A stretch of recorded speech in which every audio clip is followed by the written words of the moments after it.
US സൈനിക ആക്രമണത്തിൽ Indian നാവികർ കൊല്ലപ്പെട്ടതിൽ ശക്തമായി അപലപിച്ച് പ്രധാനമന്ത്രി നരേന്ദ്രമോദി. ഡൊണാൾഡ് ട്രംപിന്റെ മുന്നിലാണ് മോദിയുടെ പ്രസ്താവന.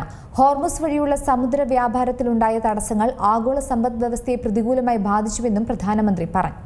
US സൈനിക ആക്രമണത്തിൽ ഇന്ത്യൻ നാവികർ കൊല്ലപ്പെട്ട സംഭവത്തിൽ പ്രധാനമന്ത്രി നരേന്ദ്രമോദി അപലപിച്ചു. US പ്രസിഡന്റ് ഡൊണാൾഡ് ട്രംപിന്റെ മുന്നിലാണ് നരേന്ദ്രമോദി ഇത്തരമൊരു പരാമർശം നടത്തിയത്. മാത്രമല്ല, സമുദ്രപാതകളുടെ സംരക്ഷണത്തിനായി ലോകരാജ്യങ്ങൾ ആഹ്വാനം ചെയ്യുമ്പോൾ ഹോർമുസ് കടലിടുക്കിലെ തടസ്സങ്ങൾ മൂലം ഇന്ത്യക്ക് സംഭവിച്ചത് വലിയ നഷ്ടമാണെന്നും പ്രധാനമന്ത്രി കൂട്ടിച്ചേർത്തു. ഫ്രാൻസിലെ വിയനിൽ നടന്ന G7 ഉച്ചകോടിയുടെ പുതിയ പങ്കാളിത്തങ്ങൾ കെട്ടിപ്പടുക്കുകയും അന്താരാഷ്ട്ര ഐക്യദാർഢ്യം പുനർനിർമ്മിക്കുകയും ചെയ്യുക എന്ന സെഷനിൽ സംസാരിക്കുകയായിരുന്നു അദ്ദേഹം. പശ്ചിമേഷ്യയിലുണ്ടായ സമാധാന ശ്രമങ്ങളെ സ്വാഗതം ചെയ്യുന്നുവെന്നും ഈ മേഖലയിലുണ്ടായ സംഘർഷം സൗഹൃദ രാജ്യങ്ങളിൽ ജീവഹാനിയും സ്വത്തും നഷ്ടപ്പെടുന്നതിന് വഴിവെച്ചുവെന്നും മോദി പറഞ്ഞു. മാത്രമല്ല, ഹോർമുസ് കടലിടുക്ക് വഴിയുള്ള സമുദ്രവ്യാപാരത്തിലുണ്ടായ തടസ്സങ്ങൾ ആഗോള സമ്പദ്വ്യവസ്ഥയെ വലിയ രീതിയിൽ ബാധിച്ചുവെന്നും പ്രധാനമന്ത്രി വ്യക്തമാക്കി. പശ്ചിമേഷ്യൻ സംഘർഷത്തെ തുടർന്ന് നിരവധി ഇന്ത്യക്കാർക്കും ജീവൻ നഷ്ടപ്പെട്ടിട്ടുണ്ടെന്നും മോദി പറഞ്ഞു. ഹോർമുസ് കടലിടുക്ക് ലോകത്തിലെ ഏറ്റവും വലിയ തന്ത്രപ്രധാനമായ സമുദ്ര ചെക്ക് പോയിന്റുകളിൽ ഒന്നാണെന്ന് നേതാക്കളും അഭിപ്രായപ്പെട്ടു.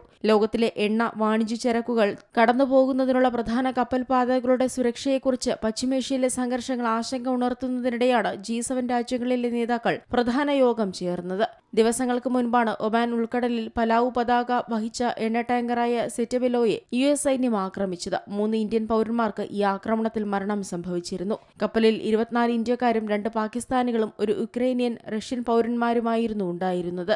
ഇതിന് പിന്നാലെയാണ് പ്രധാനമന്ത്രിയുടെ പ്രസ്താവന. നിർദ്ദേശങ്ങൾ പാലിക്കുന്നതിൽ പരാജയപ്പെട്ടുവെന്നും US ഉപരോധം ലംഘിച്ച് ഇറാനിൽ നിന്ന് എണ്ണ കൊണ്ടുപോവുകയായിരുന്നുവെന്നും ആരോപിച്ചാണ് US സൈന്യം ടാങ്കറിന് നേരെ ആക്രമണം നടത്തിയത്. International desk, Zee Malayalam news. ഏറ്റവും പുതിയ വാർത്തകളും വിശേഷങ്ങളും വിരൽത്തുമ്പിലറിയാൻ സീ മലയാളം ന്യൂസ് എല്ലാ ഡിജിറ്റൽ പ്ലാറ്റ്ഫോമുകളിലും ലഭ്യം.